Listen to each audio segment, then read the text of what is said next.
Sebelum kita mulai, mari kita membaca suratul Fatihah yang kita tujukan. Semoga Allah Subhanahu wa Ta'ala memberikan rezeki yang barokah kepada yang masih hidup. Allah Ta'ala mudahkan segala urusannya, dan Allah Subhanahu wa Ta'ala selalu memberikan jalan yang diridhoinya. Kemudian untuk yang sudah meninggal, semoga Allah Ta'ala mengampuni dosa-dosanya, dan Allah Ta'ala luaskan kuburannya. Ini Al-Fatihah. A'udzubillahi minasyaitonir rajim. Bismillahirrahmanirrahim. Alhamdulillahirabbil alamin. Arrahmanir rahim. Maliki yaumiddin. Iyyaka na'budu wa iyyaka nasta'in. Ihdinas siratal mustaqim. Siratal ladzina an'amta 'alaihim ghairil maghdubi 'alaihim waladdallin. Seperti biasa, mari kita tata niat kita sebelum kita mulai pengajian ini. Kita niatkan hanya mengharapkan ridha Allah Subhanahu wa Ta'ala semata. Sampai di mana kita?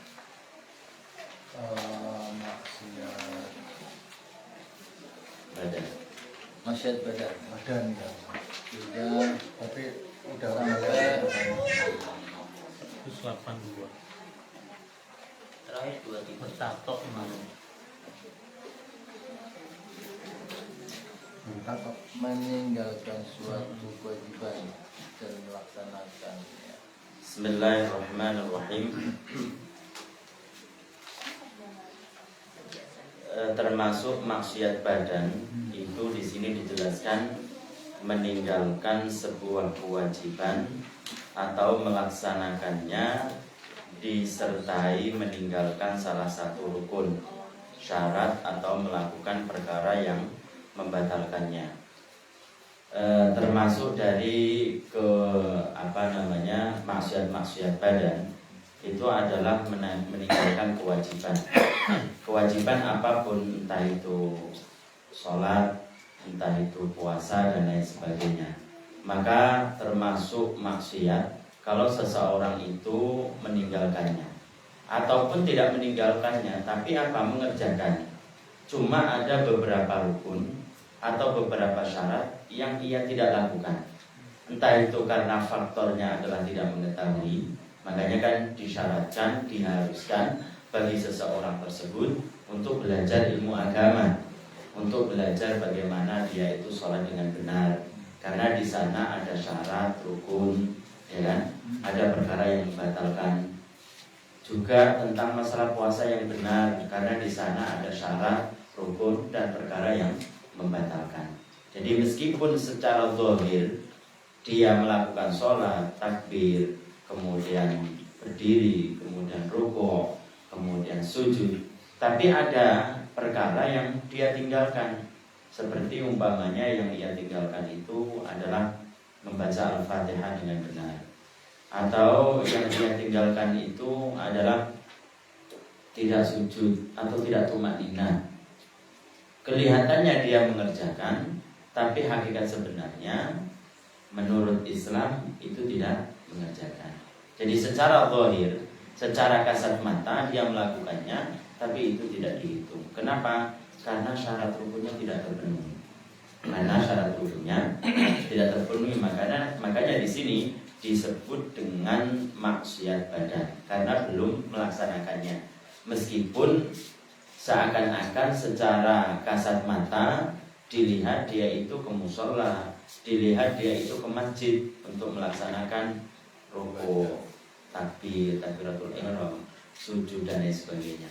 Tapi kalau ada syarat rukunnya, maka yang tidak terpenuhi maka tidak dianggap sebagai sholat, tidak dianggap sebagai menunaikan kewajiban.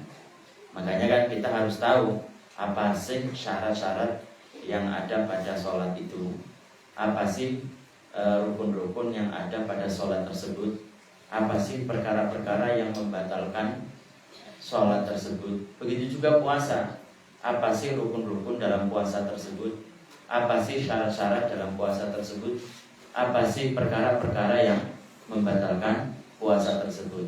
Itu harus diketahui sehingga seseorang tersebut itu bisa menamakan apa yang ia lakukan itu sah, karena ada barometernya, karena ada ukurannya. Tidak bisa seseorang itu hanya menjalankan ikut-ikutan saja, kan belum tentu apa yang ia ikuti itu benar. Pokoknya dia ruku ya kita ruku. Kan dari orang tua itu ketika sholat ya seperti itu. Tapi kalau dia tidak belajar seperti itu tadi, tidak ada tumanina dan lain sebagainya, maka tentu tidak dianggap sebagai mengerjakan kewajiban. Maka penting sekali kita itu dituntut untuk belajar ilmu agama. Jadi sangat-sangat penting. Kemudian apa sih yang dinamakan rukun? Ya, sering kita jelaskan yang namanya rukun itu adalah sesuatu yang masuk dalam bagian perbuatan. Dan kalau sesuatu tersebut itu tidak dilakukan, maka perbuatan itu tidak akan sah. Kayak seperti sholat, bagian daripada sholat itu, sesuatu yang bagian masuk bagian sholat itu adalah rukuk, takbiratul ihram, membaca al-fatihah, kemudian sujud, duduk di antara dua sujud, gitu kan? Itu adalah bagian-bagian daripada sholat. Kalau tidak dilakukan, maka tidak dianggap sholat. Kemudian kalau syarat itu adalah sesuatu yang tidak masuk bagian perbuatan, tidak masuk bagian dari perbuatan, tapi seandainya pun tidak dilakukan juga tidak sah. Seperti apa? Seperti umpamanya toharoh. Termasuk dari syarat sholat itu adalah wudu. Wudu kan bukan dari bagian sholat. Jadi syarat untuk bisa sah sholatnya. Termasuk daripada syarat daripada sahnya sholat itu adalah suci daripada najis. Kan bukan daripada sholat. Tapi seandainya pun tidak dilakukan, maka sholatnya juga tidak sah. Termasuk syarat daripada sholat itu adalah menghadap kiblat, menghadap Ka'bah. Kalau ada seseorang yang sholat tapi tidak menghadap Ka'bah, maka tidak sah, karena tidak melakukan syarat-syarat sholat. Kemudian juga perkara-perkara yang membatalkan sholat, seperti sudah kita jelaskan kemarin. Perkara-perkara yang membatalkan sholat itu diantaranya itu adalah berbicara ketika di sholat. Berbicaranya itu yang memahamkan dua huruf atau satu huruf, tapi yang memahamkan. Kalau dua huruf itu baik paham atau tidak. Kemarin itu kan perkara-perkara yang membatalkan sholat. Juga termasuk perkara yang membatalkan sholat kemarin adalah niat untuk memutus sholat. Ketika ada di sholat dia memutuskan untuk sholat, ataupun ragu-ragu antara dia meneruskan atau tidak. Itu kan kemarin kita sudah jelaskan. Jadi hal-hal yang seperti itu ketika kita mau melakukan suatu ibadah, baik itu perkara yang wajib atau sunnah, terutama yang wajib harus diketahui minimal 3 hal, yaitu syarat, rukun, dan perkara-perkara yang batalkan. Perkara yang wajib itu kan tidak hanya sholat. Perkara yang wajib itu diantaranya itu adalah tentang beriman. Itu kan sesuatu yang paling wajib. Sesuatu yang paling wajib. Juga yang ada namanya kewajiban-kewajiban itu adalah naik haji bagi orang yang mampu, yang sudah ada padanya. Juga umroh. Umroh itu bagi yang mampu itu juga wajib. Maka tentu seseorang ketika mau umroh ataupun haji itu minimal 3 hal ini harus terpenuhi. Tahu tentang syaratnya sehingga ia lakukan, tahu tentang rukunnya sehingga ia lakukan, dan tahu perkara-perkara yang membatalkan sehingga ia jauhi. Supaya benar-benar dia tahu dengan ilmunya bahwasanya apa yang ia lakukan itu adalah sah. Cuma nanti kalau itu masih dikatakan sah, artinya kalau sah itu tidak ada tuntutan bagi kita. Allah Ta'ala tidak menuntut kepada kita untuk mengerjakan lagi karena sudah sah. Cuma apa dia mendapatkan pahala atau tidak? Ya belum tentu. Apakah dia mendapatkan pahala atau tidak belum tentu. Sehingga dia mendapatkan pahala kan harus memenuhi persyaratan 3. Pertama, dia ikhlas karena Allah, tentunya juga beriman karena dia adalah orang yang sholat. Kemudian antara apa yang ia makan, pakaiannya, kemudian yang ia minum itu adalah halal. Tempat yang ia buat ibadah itu juga halal, itu kan. Kemudian yang berikutnya, yang ketiga itu adalah khusyuk. Artinya dia menghadirkan rasa takut kepada Allah Subhanahu wa taala dan mengagungkan Allah taala. Itu maka supaya diterima oleh Allah. Jadi hal-hal yang seperti ini itu harus diketahui supaya tidak dikatakan dia itu kok salat tapi dia berbuat maksiat. Iya kan? Kalau dia puasa tapi dia berbuat maksiat. Kenapa? Karena minimal 3 ini tidak terpenuhi. Syarat, rukun, dan perkara yang membatalkannya tidak tahu.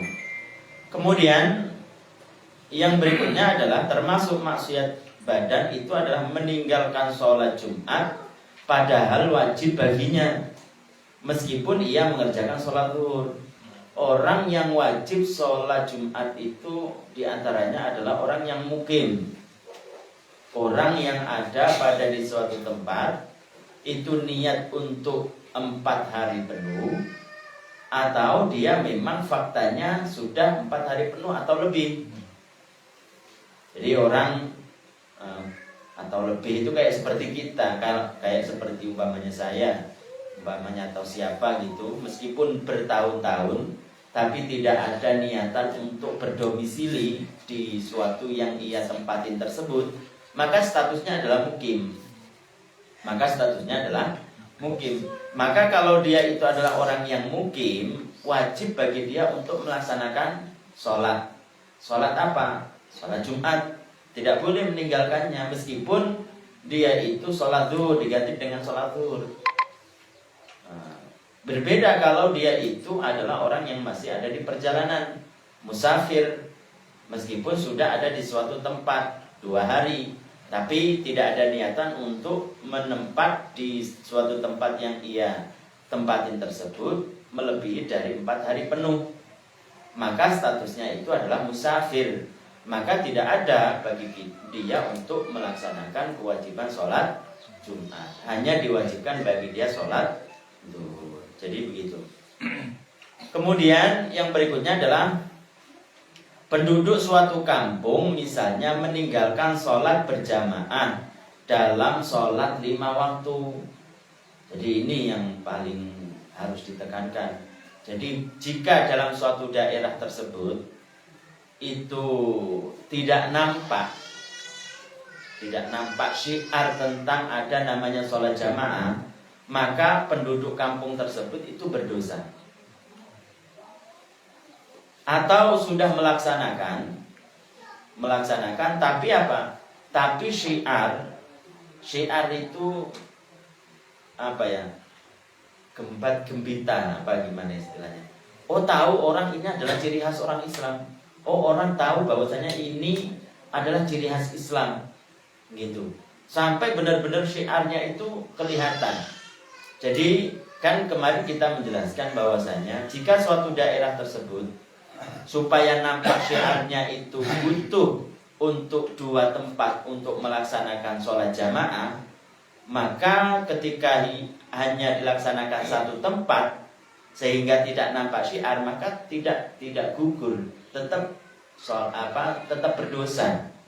Tetap berdosa karena tidak nampak syiarnya.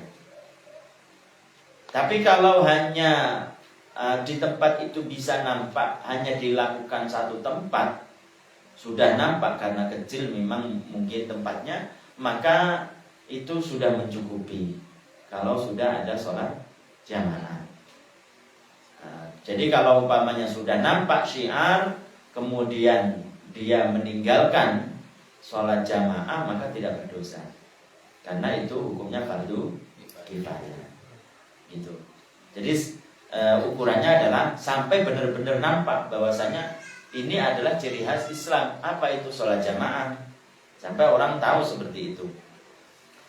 Kemudian yang berikutnya adalah menunda kewajiban dari waktunya tanpa uzur. Menunda kewajiban dari waktunya tanpa uzur. Ya, contohnya biasanya sholat. Sholat kemarin kita jelaskan kan bahwasanya wajibu takdimuha, wajibu fi waqtiha, wa tajibu hadil furudu fi waqtiha. Di Mukhtasar itu kan awal-awal kita menjelaskan tentang waktu-waktu sholat zuhur, waktu asar, waktu maghrib, isya, subuh. Itu wajib mengerjakan sholat-sholat ini pada waktunya. Lah berarti kalau orang tersebut ingin tahu dia mengerjakan sholat pada waktunya, harus tahu apa? Waktu sholat tersebut antara masuk dan keluarnya. Harus tahu. Zuhur itu kapan? Ya kan? Kalau kita sih mungkin ya, kalau kita itu kalau di Indonesia sudah tahu. Kenapa? Karena kita memang wilayahnya itu mungkin secara tidak sengaja kita itu hasilnya sudah muraqabah. Bahwasanya zuhur itu biasanya begini, ya kan? Tapi kalau di negara lain, pahamnya kita itu di suatu tempat yang tempatnya itu berbeda dengan kita. Kita biasa hidup di Jawa, kemudian kita hidup di Aceh. Di sana kalau jam 12 mungkin belum zuhur, ya kan? Mungkin saja belum zuhur karena dahuluan dari yang ini, yang timur dari Jawa. Lah, kalau apalagi yang di negara-negara yang kita asing, negaranya negara Swiss, negaranya negara Jerman, gimana coba? Mau disamakan di Indonesia jam 12 udah langsung kita itu sholat, belum tentu, tidak sama. Jadi makanya ukurannya itu adalah muraqabah.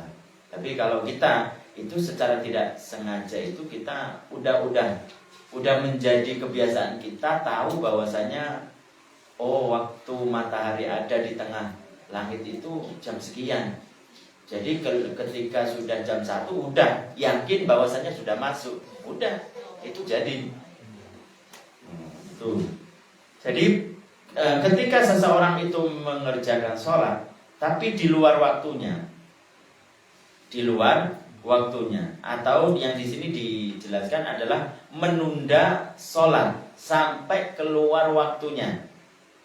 Menunda sholat sampai keluar waktunya.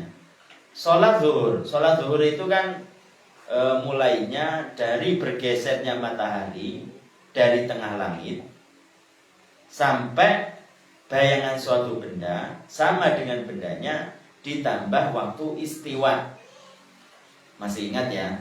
Itu. Jadi zuhur itu adalah bergesernya matahari dari tengah langit ke arah barat sampai bayangan suatu benda itu sama dengan bendanya ditambah waktu istiwa kalau memang ada. Kalau orang-orang dulu itu kan memang ada namanya genjat. Di depan masjid itu biasanya ada namanya mizwalah, yaitu tempat untuk muraqabah. Di tempat saya itu ada. Di tempat saya itu masih digunakan. Peninggalan orang-orang dulu itu yang benar aslinya. Jadi muraqabah. Jadi kalau sholat Jumat itu ada bagian orang yang DKM-nya itu ini melihat genjat itu, melihat mizwalah, melihat bagian sesuatu yang ditancapkan pada tiang lah, kayak seperti tiang gitu, untuk mengukur bahwasanya benar-benar matahari ini sudah bergeser. Kemudian kalau sholat Jumat biasanya itu langsung dipukul ini beduknya kalau sudah masuk. Itu bagus itu. Seperti orang-orang dulu. Jadi kalau umpamanya sudah keluar dari waktunya dia sholat zuhur, tapi dilakukan setelah bayangan suatu benda sama dengan bendanya ditambah waktu istiwa, masuk waktu sholat tanpa ada uzur, maka berdosa. Lah uzurnya seperti apa? Seperti kemarin kita jelaskan, uzurnya seperti jamak takhir, jamak yang mengumpulkan dua waktu sholat yang dilakukan pada sholat yang kedua, zuhur dengan asar. Zuhur itu yang pertama, asar yang kedua. Dilakukan waktu yang kedua yaitu asar. Maka itu namanya jamak takhir. Kalau seperti itu karena melakukan sholat zuhur sudah keluar waktunya, yaitu dilakukan waktu asar, tapi karena uzur, artinya diperbolehkan oleh syara, artinya diperbolehkan oleh Islam, maka itu tidak berdosa. Bahkan itu nilainya itu, pahalanya itu lebih. Karena apa? Karena diniatkan melaksanakan ibadah-ibadah yang disyariatkan oleh Allah Subhanahu wa ta'ala. Jadi menunda kewajiban dari waktu tanpa ada uzur itu hukumnya berdosa. Kemudian yang berikutnya adalah melempar binatang buruan dengan sesuatu yang berat yang mempercepat kematiannya, yakni dengan sesuatu yang membunuh dengan beratnya seperti batu. Jadi tidak boleh, makanya haram hukumnya ketika seseorang tersebut itu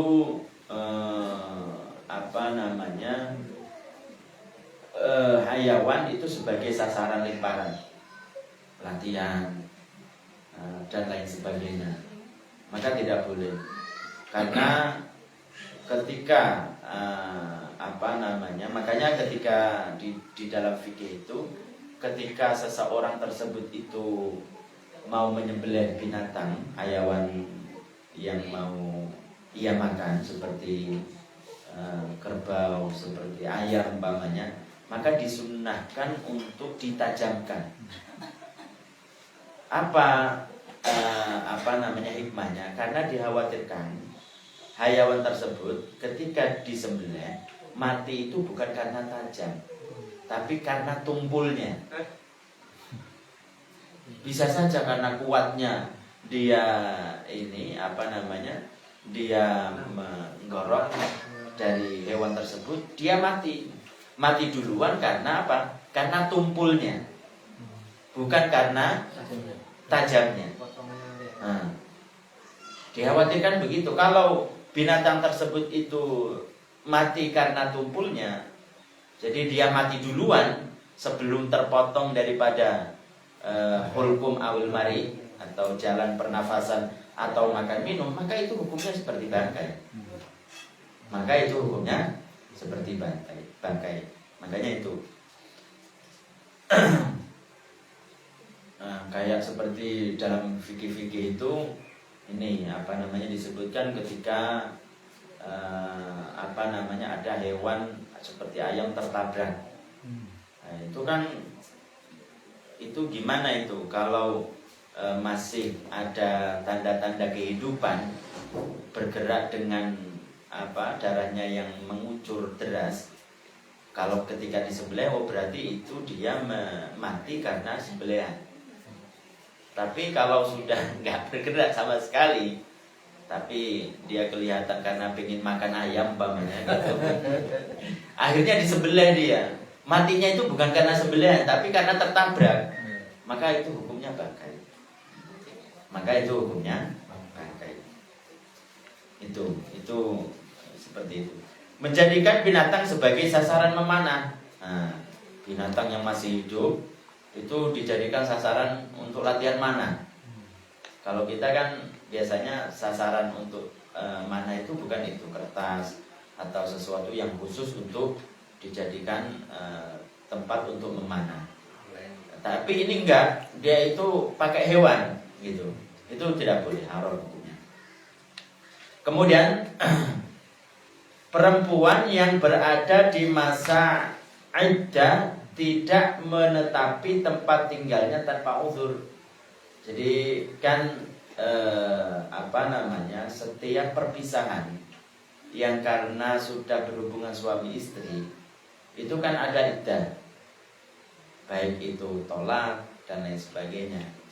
Maka ya iddahnya masa menunggu perempuan. Iddahnya ya tergantung dari perempuan tersebut, kondisinya apa, apakah dia tersebut adalah orang yang masih bisa haid, suci, maka dia iddahnya itu adalah 3 kali suci. Ketika masa iddah itu, kalau dalam hukum Islam maka nanti sang suami itu menyediakan tempat untuk ini, untuk tempatnya, untuk tempat menginapnya. Dan itu bukan milik, itu adalah ibahah. Artinya ibahah itu dia diperbolehkan untuk menginap di situ. Dan karena dia itu masih dalam tahap sebagai istri, maka ya harus masih berlaku aturan-aturan sebagai istri. Kalau itu adalah tolak satu ataupun dua, roja'in, atau tolak satu ataupun dua. Tapi kalaupun tiga, hanya berapa? 4 bulan 10 hari. Kalau dia bukan yang hamil. Kalau hamil itu kan sampai melahirkan. Maka ketika dia itu ditinggal oleh sang suami, ada iddahnya, ada ihdat. Keliru kalau itu. Jadi kalau iddah itu bagi yang ini tadi, yang masih hidup. Kalau itu namanya ihdat, artinya itu adalah berbelasungkawa, itu maksudnya. Jadi kalau dia itu ditalak oleh sang suami satu ataupun dua, maka itu adalah roja'i. Maka suami menyediakan tempat untuknya. Nanti di masa-masa iddah itu kalau kembali berarti ya kembali nanti. Tapi kalau dia itu adalah orang yang tertolak bain udah 3 kali, maka nanti sang suami menyediakan rumah baginya. Kemudian hukum-hukum suami istri sudah tidak berlaku, tidak seperti tolak satu dengan dua. Kemudian setelah masa iddah selesai, maka dia keluar dari rumah itu. Dan di masa-masa iddah dia tidak boleh keluar dari rumah tersebut, kecuali karena memang ada uzur. Uzurnya itu seperti umpamanya rumahnya itu mau roboh, terbakar, atau seperti itu. Jadi kalaupun dia keluar, maka itu dihitung dosa. Kalau tanpa ada uzur, seorang perempuan yang masih dalam masa iddah kok keluar tanpa ada uzur, itu dibilang sebagai maksiat. Gitu. Kemudian yang berikutnya adalah seorang istri meninggalkan ihdat ini yang tadi. Seorang istri yang meninggalkan ihdat terhadap suaminya. Ihdat itu artinya berbelasungkawa terhadap kematian suaminya. Jadi kalau dia itu adalah hamil, maka sampai melahirkan.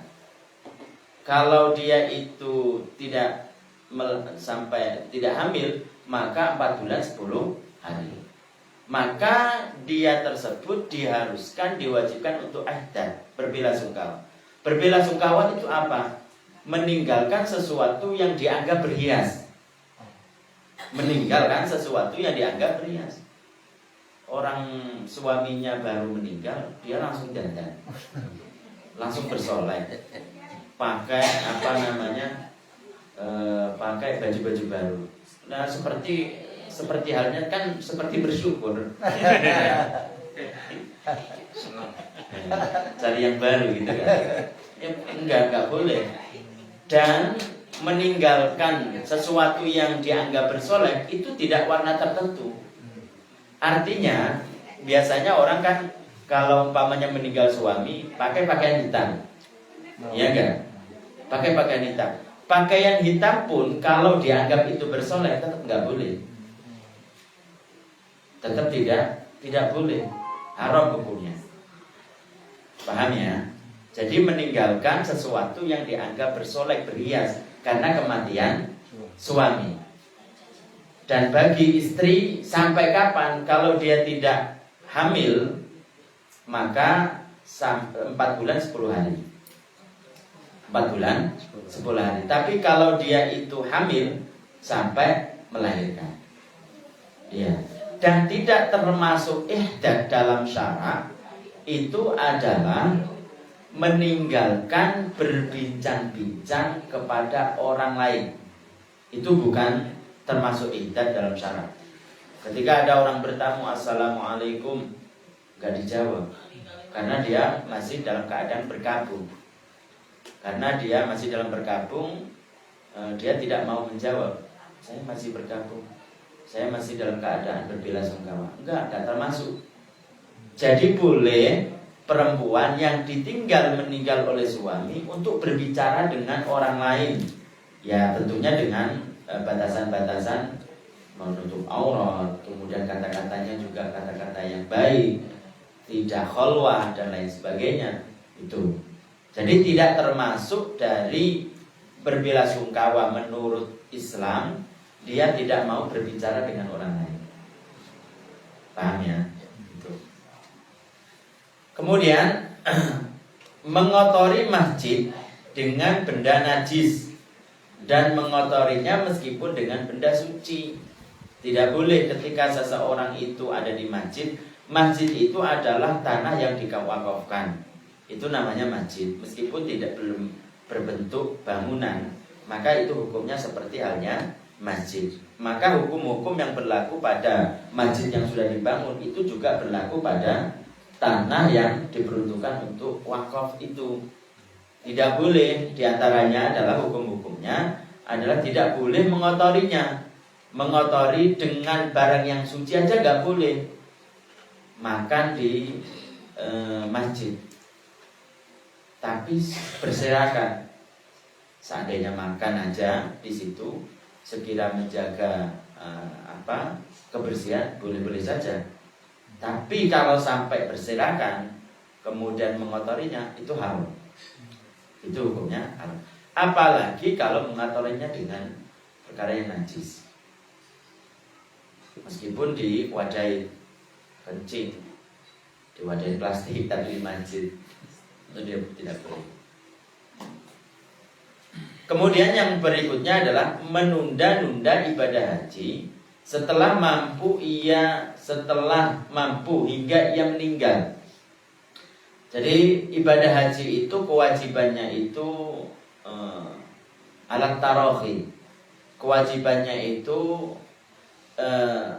bisa ditunda-tunda gitu. Tidak harus seseorang mampu memenuhi persyaratan tahun ini. Kemudian Kemudian ia tunda sampai tahun depan, boleh, tidak berdosa.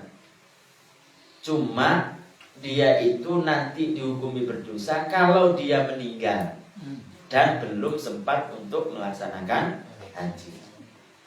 Jadi kelihatannya, kepastiannya dia berdosa itu kalau sudah meninggal. Tapi kalau dia itu selama beberapa tahun ditunda-tunda boleh, selama dia itu masih hidup.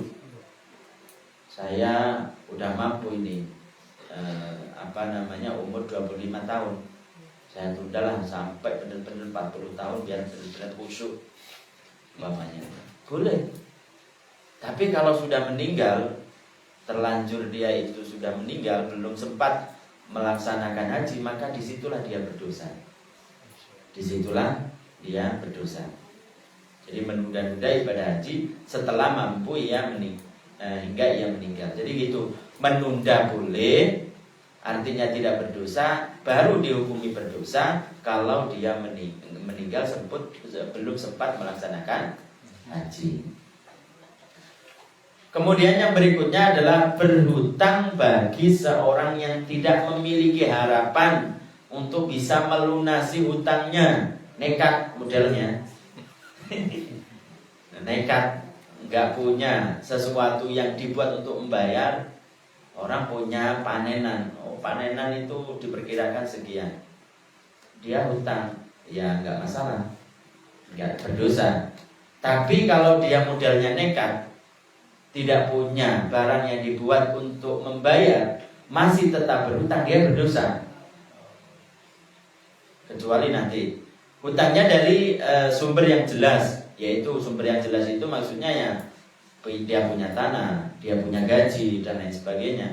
Kalau dia punya tanah, dia punya gaji, punya panenan, itu ya pada waktu itu tidak punya uang kemudian hutang, ya tidak berdosa. Karena ada sumber yang jelas dibuat untuk membayar. Dan orang yang menghutangi tidak mengetahui hal itu, kecuali dia itu nekat untuk hutang, tidak punya sumber untuk melunasi hutangnya, tapi orang yang menghutanginya tahu dia itu dalam keadaan kere karena ingin membantu, karena memang ingin membantu karena Allah Subhanahu wa taala. Ya udah, meskipun kamu tidak punya apa-apa, ya udahlah, nanti kalau umpamanya udah ada rezeki silakan nanti dibayar ya, gitu. Maka boleh seperti itu dia berhutang. Jadi ini tertujunya kepada orang yang berhutang, bukan orang yang menghutangi. Jadi haram hukumnya orang itu berhutang kepada orang lain, kepada seseorang, kalau tidak ada sesuatu yang dibuat untuk bisa membayar hutangnya. Sesuatu itu harus memang jelas. Saya nggak tahu ya, apa namanya, saya jadi dapat gaji atau enggak ya, tapi saya hutang dulu, nggak boleh. Kecuali kalau sudah tahu ya, kalau sudah tahu orang yang berhutang menghutangi, tetap saja dihutangi, maka itu tidak bisa. Kemudian itu tertuju bagi orang yang mau hutang. Jadi mikir-mikir dulu kalau mau berhutang, ada nggak sesuatu yang bisa untuk melunasinya. Nanti takutnya dia berdosa. Kemudian ini yang tertuju untuk yang menghutangi, tidak memberi kelonggaran waktu kepada orang yang belum mampu membayar hutangnya.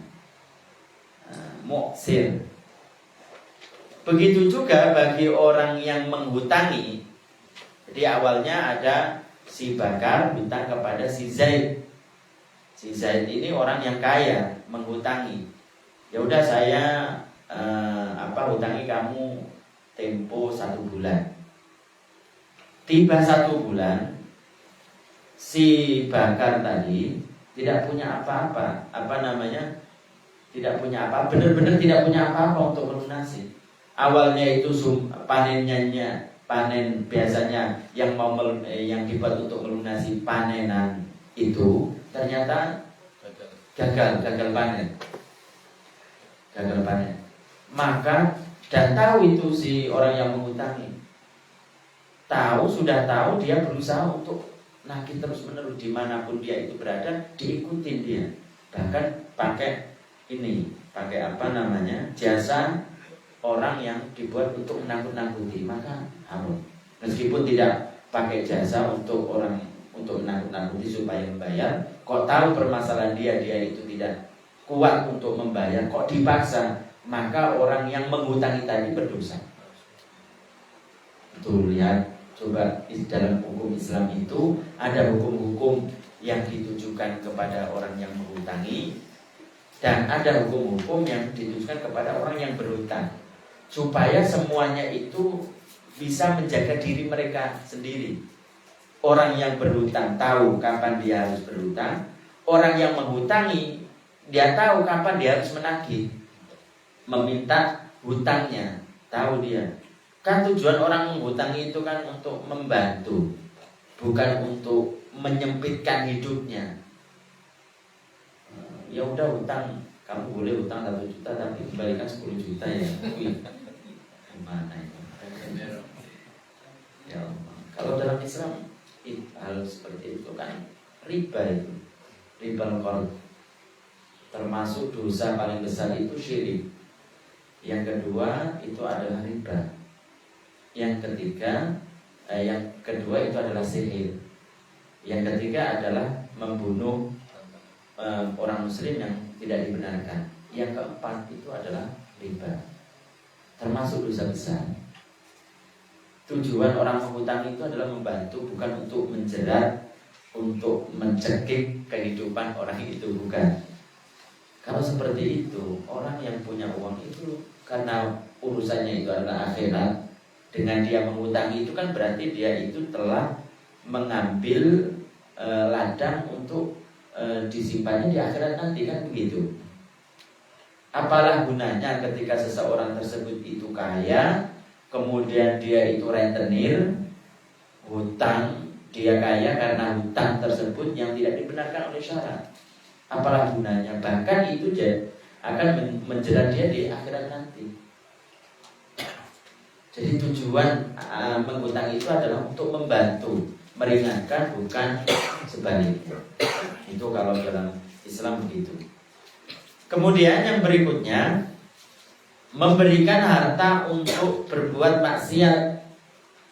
Seorang orang tua memberikan harta kepada anaknya yang sudah balik. Untuk apa? Tahu bahwasanya anaknya itu mau minum arak. Dosa siapa? Orang tua. Meskipun dia tidak ikut minum arak, karena tadi kaidahnya al-i'an atau al-maksiyah, maksiat. Jadi membantu dalam kemaksiatan itu maksiat. Memberikan harta untuk berbuat maksiat. Kemudian tidak mengagungkan mushaf dan setiap ilmu syar'i, dan membiarkan anak kecil yang mumayyiz untuk menyentuh mushaf. Jadi termasuk dari maksiat badan adalah tidak mengagungkan mushaf. Tidak mengagungkan mushaf itu bisa saja, contohnya adalah kalau dalam mazhab Syafi'i, termasuk dari perkara-perkara yang haram memegang mushaf, menyentuh mushaf itu kan bagi orang yang muhdits. Orang yang muhdits, orang yang berhadas, hadas kecil ataupun hadas besar, maka itu haram hukumnya. Haram hukumnya untuk menyentuh, memegang mushaf, meskipun hanya sampulnya yang masih menempel, maka itu hukumnya haram. Maka termasuk maksiat badan itu adalah tidak mengagungkan mushaf. Artinya dia itu tidak bersuci, karena menurut mazhab Syafi'i ketika orang yang berhadas itu tidak boleh memegang mushaf. Itu yang haram. Tapi juga bisa menyebabkan orang tersebut keluar dari Islam. Artinya termasuk tidak mengagungkan mushaf itu adalah sesuatu yang bisa menyebabkan orang keluar dari Islam.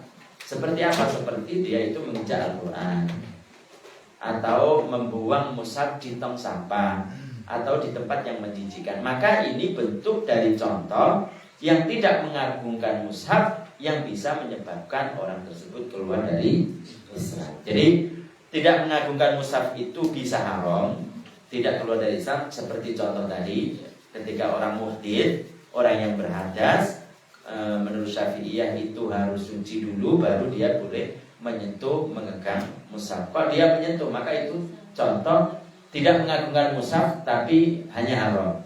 Artinya tidak keluar dari Islam. Yang tidak mengagungkan mushaf yang bisa menyebabkan dia keluar dari Islam, seperti menginjak Al-Quran, seperti membuang Al-Quran, mushaf di tong sampah dan lain sebagainya. Dan setiap ilmu syara juga begitu. Ilmu fikih, kitab-kitab kuning, atau kitab Al-Qur'an Jali meskipun gak kuning, tapi dia berisi tentang ilmu-ilmu agama. Warnanya putih, kemudian tulisannya tulisan Indonesia sama. Tidak harus Arab. Tidak harus Arab baru dikatakan ilmu agama, bukan. Meskipun itu bahasa Indonesia, isinya adalah kajian-kajian agama, kan di situ ada nama-nama yang diagungkan.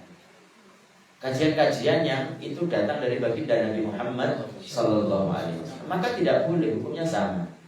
Artinya tidak boleh dia itu meremehkannya, merendahkannya dengan cara dibuang di sembarang tempat dan lain sebagainya. Dan membiarkan anak kecil yang mumayyiz untuk menyentuh mushaf. Membiarkan anak kecil yang mumayyiz untuk menyentuh mushaf. Nomor 10 itu padahal ia dalam keadaan hadas, bukan untuk kebutuhan belajarnya, dan ia membawanya tidak dalam keadaan suci. Kemarin kan dijelaskan bahwasanya termasuk dari keharaman haram bagi orang yang hadas itu kan adalah pertama itu sholat, kemudian tawaf, kemudian menyentuh mushaf, kemudian membawa mushaf, kecuali bagi anak yang mumayyiz untuk membawa mushaf dan tujuannya untuk belajarnya. Kecuali bagi anak yang sudah mumayyiz. Masih ingat kan mumayyiz itu apa? dan dia itu tujuannya untuk dirinya sendiri, maka itu diperbolehkan. Makanya di sini disebutkan termasuk dari maksiat badan adalah membiarkan anak kecil yang masjid untuk menyentuh mushaf. Menyentuh mushaf itu bukan untuk belajarnya, tapi untuk keperluan orang lain. Menyuruh anaknya, nak ambilkan mushaf tuh. Padahal tahu bahwasanya dia dalam keadaan hadas. Dia dalam keadaan hadas. Ambilkan bapak untuk bapak mau mengaji. Itu hukumnya haram. Itu hukumnya haram. Kecuali kalau si anak yang mumayyiz itu dalam keadaan hadas menyentuh, tapi untuk dirinya sendiri. Tapi untuk dirinya sendiri, untuk belajar dia, maka itu pengecualian. Maka itu pengecualian. Jadi menyuruh kepada anaknya untuk ambil tuh mushaf, belajar kamu ngaji. Padahal dia hadas, maka itu boleh. Karena untuk kepentingan dirinya. Jadi sebagai orang tua harus tahu ketika memerintahkan anaknya untuk mengambil mushaf, tujuannya untuk apa? Dalam keadaan hadas dia, untuk dirinya orang tua atau untuk anaknya tersebut. Kalau untuk anaknya nggak berdosa. Artinya yang berdosa itu nantinya orang tua, bukan anak. Anak itu belum balik, belum ada kata-kata dosa. Kembalinya kepada yang nyuruh, kembalinya kepada orang tua. Kalau orang tua tahu bahwasanya anak tersebut hadas kecil, kemudian menyuruh dia untuk membawa mushaf untuk kepentingan orang tua, maka orang tua hukumnya berdosa. Maka hukumnya berdosa. Tapi kalau dia menyuruh anaknya untuk memegang mushaf untuk tujuan dirinya, si anak tersebut untuk belajar, maka itu tidak berdosa. Meskipun dia tahu bahwasanya anak itu dalam keadaan hadas. Kemudian yang berikutnya adalah merubah batas tanah. Nah ini, yakni merubah batas yang memisahkan antara miliknya dan milik orang lain. Dia punya petakan cuma 3 meter 3 meter lebar, kemudian panjangnya 3 meter juga. Karena di sampingnya itu nganggur, gitu kan, nganggur, belum dibangun, dia berusaha ngambil dikit. Lah ini enak ini digunakan untuk aliran air ini. Padahal itu sudah masuk pada milik orang lain, maka itu tidak boleh. Bahkan dalam hadis itu dijelaskan bahwasanya dosanya orang yang mengambil tanah milik orang lain tanpa hak dengan memberikan batas batas tanah yang diperlebar supaya menjadi miliknya, padahal itu sudah milik orang lain, itu nanti akan dikalungkan di hari kiamat. Jadi tanah yang ia ambil itu nanti akan dikalungkan, diserupakan dengan siksa, dikalungkan kepada dia. Jadi dosa. Apalagi kita yang hidup di bertetangga begini ya, yang kota-kotakan gitu. Mungkin kalau di desa itu kan kita banyak tanah, luas tanah. Jadi kita mungkin peristiwa-peristiwa tentang pengambilan tanah itu nggak begitu berlaku. Tapi kalau di kota yang sudah tanahnya itu mahal, itu kan dia berusaha untuk apa? Untuk mengambil digunakan untuk sebagai miliknya. Sebagai miliknya kan lumayan. Seandainya 1 meter itu untuk tempat ruang tamu gitu kan, itu kan lumayan itu kalau di kota. Tapi itu tidak boleh. Jadi mengambil milik orang lain, merubah batas tanah supaya menjadi miliknya padahal itu adalah milik orang lain, itu tidak boleh, haram. Melakukan tindakan terhadap jalan dengan tindakan yang tidak diperbolehkan. Jadi jalan raya, jalan yang di situ itu tidak buntu, jalan yang tidak buntu, maka nanti tidak boleh seseorang itu menghalangi pengguna jalan. Tidak boleh menghalangi pengguna jalan. Tapi kalau jalannya itu adalah jalan buntu, maka ada hukum-hukum tertentu. Nah, jadi ada hukum-hukum tertentu. Jadi dalam Islam itu jadi tidak boleh seseorang ketika di jalan raya umpamanya dia itu bikin toko di pinggiran sehingga permanen gitu kan, permanen. Jadi umpamanya ini jalan, ini kan, ini rumah, ini rumah, ini rumah, ini rumah, ini rumah. Kemudian di sini ada jalan, umpamanya. Ini buntu. Maka nanti disyaratkan bagi orang yang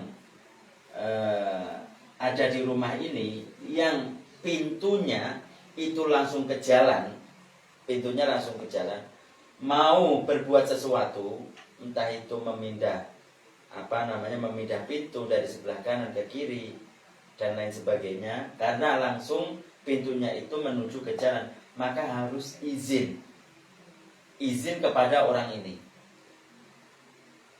Ini, paham ya? Yang pintunya itu ada langsung ke jalan.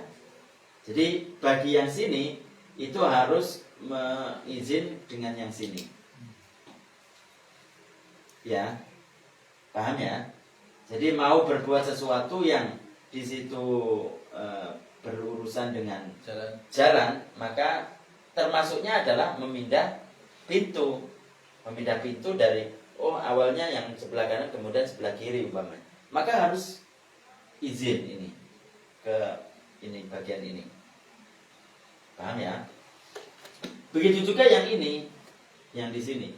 Tapi kalau yang pintunya itu sebelah sini, meskipun dia itu dekat dengan jalan, tapi pintunya tidak langsung ke jalan, maka tidak harus bagi dia untuk minta izin. Minta izin yang pintu yang di sini, bukan yang di sini. Paham ya? Jadi dia mau berbuat apa, membuat atap, kan bisa aja kan? Membuat atap dan lain sebagainya. Maka kalau pintunya yang di sini tidak langsung ke jalan, tidak harus izin. Tapi yang ke jalan ini, maka ini harus ada kesepakatan dari orang-orang yang ada di sampingnya. Bisa ya? Ya, gitu. Itu. Tapi kalau ini itu diperbolehkan seperti itu, diperbolehkan. Kan bisa saja seseorang tersebut itu ingin apa? Ingin meninggikan rumahnya.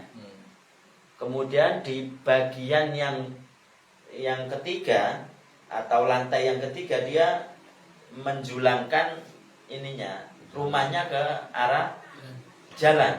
Kan bisa saja seperti itu. Maka harus izin. Gitu. Tapi kalau yang jalan raya nggak boleh. Kalau jalan raya maksudnya yang tembus, ada tembusannya. Kalau ini kan berbicaranya tentang buntu.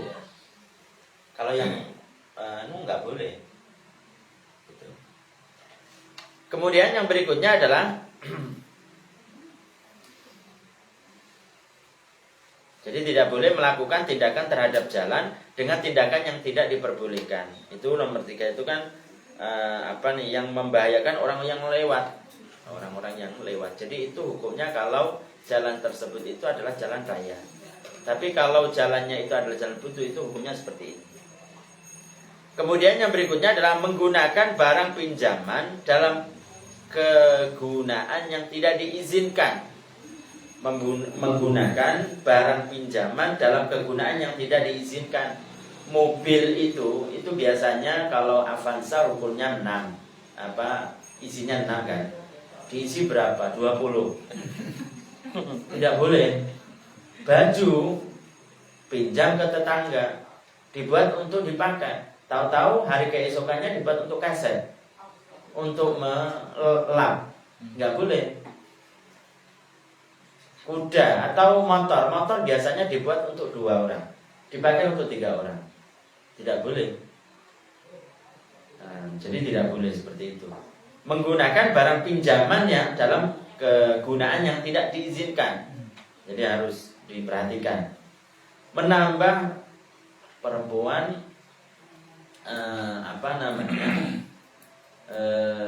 pinjam alat untuk masak. Untuk masak biasanya untuk masak kan. Biasanya untuk masak. Tapi itu bukan untuk masak. Dibuat untuk apa gitu. Kasir. Itu. Jadi seperti itu. Jadi barang pinjaman itu tidak boleh digunakan yang tidak diizinkan. Menambah waktu lebih dari masa yang diizinkan. Meminjam 1 bulan, 1 tahun sampai nggak ada kabarnya. Pinjam cetakan ini ya, cetakan kue 1 bulan aja. Sampai yang punya itu nggak ingat. Tetap nggak boleh. Tetap nggak boleh. Kalau mau menambah harus izin. Ini saya tambah dulu berapa sampai 1 bulan berikutnya, harus begitu. Jadi tidak boleh, meskipun tidak ditagih, tidak ingat orang yang meminjamkannya, tetap berdosa dia. Tetap berdosa. Harus ada izin. Nah, gitu. Menambah waktu lebih dari masa yang diizinkan untuknya atau meminjamkannya ke orang lain. Dia minjam cetakan kue untuk dia, tahu-tahu sudah ada di negara lain. Udah ada di saudaranya yang di mana gitu. Tanpa ada izin dari orang yang punya, nggak boleh. Pinjam ini motor, kamu tahu udah dipakai oleh saudaranya yang di sana, nggak boleh. Harus seizin orang yang punya. Dia sudah minjam, dipinjami lagi dia. Saya pinjam ini ya, pinjam motor ini kan bukan punya dia, nggak boleh dia mengizinkan barang yang ia pinjam itu kepada orang lain yang meminjam. Harus seizin orang yang meminjamkan pertama. Tidak boleh. Meskipun tidak marah, meskipun tidak marah orang yang meminjamkannya, itu tetap berdosa. Kecuali kalau sudah tahu, sudah diizinkan maksudnya. Udah, kamu terserah lah. Makanya kan ketika dia itu minjam, itu juga kata-katanya juga harus jelas. Minjam untuk siapa saja atau untuk dirinya. Ini saya pakai ya, saya pinjam. Kalau ada yang perlu saya pinjamkan, nggak apa-apa ya, nggak apa-apa.